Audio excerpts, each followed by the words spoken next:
Now, this being a new series of Top Gear, we thought we'd try out a new presenter, OK? He's called James May, and on the evidence of what we're about to see, he is a blithering idiot.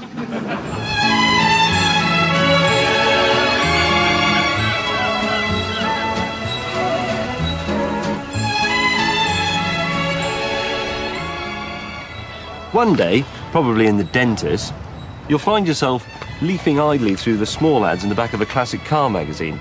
And you'll probably think to yourself, all that money I spent on a Ford Mondeo could have been used to buy something really interesting, like Mark II Inspector Morse style Jag, for example. An old Porsche 911. There are quite a few old Porsche 911s in here. Look, you could even have a Bentley. Mind you, you'd have to be a complete idiot to buy one of those. This one's mine. It's a T2, pretty much the cheapest Bentley money can buy. You can pick one of these up for 7 or 8 grand, but don't, because for that money it's going to be a complete bag of bolts. This, though, is a good one. It cost 14 grand, but it's got a full service history. All the parts are genuine. There's no rust, no filler, and no evidence of bodged repairs. Now, 14 grand's top dollar for one of these, but that's still only the price of the most basic Mondeo. Unlike the Mondeo, though, the Bentley shouldn't depreciate. A Mondeo's a disposable item, but a Bentley's... it's a Bentley. So why do I like it, then? Well, I like this wood. Someone's taken a lot of care over that. I like the view. I like that strip of chrome down the bonnet and the weird winged bee thing down at the end. And I like the sort of daftness of it. I mean, the light switch is there, fair enough, but the key goes here, and the windscreen wipers are here. I'd expect the windscreen wipers to be here, but this is actually the gear stick, and the handbrake's down here. It's all wrong, and I love that. Somewhere up front is a huge 6.75 litre V8 engine, but when you put your foot down, nothing happens. You get a bit more noise, and it might go a little bit faster, but on the whole it's a complete waste of time. You might as well just relax. Handling. I've got furniture that handles better than this thing. Watch. Absolutely nothing.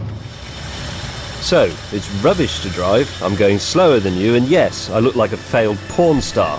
But I am in my own Bentley. Right then, a Bentley for Mondeo money.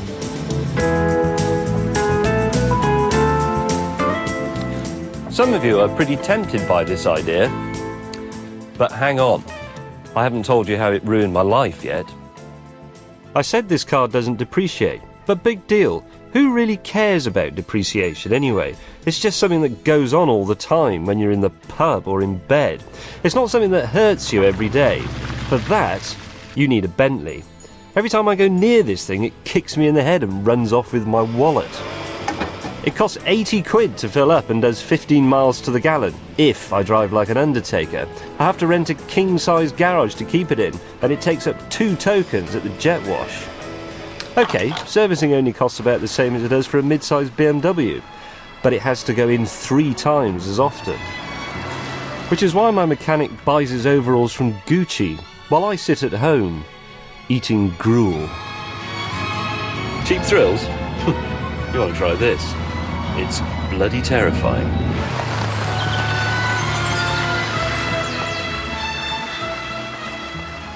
It seems to me you could have done that film a lot shorter than that.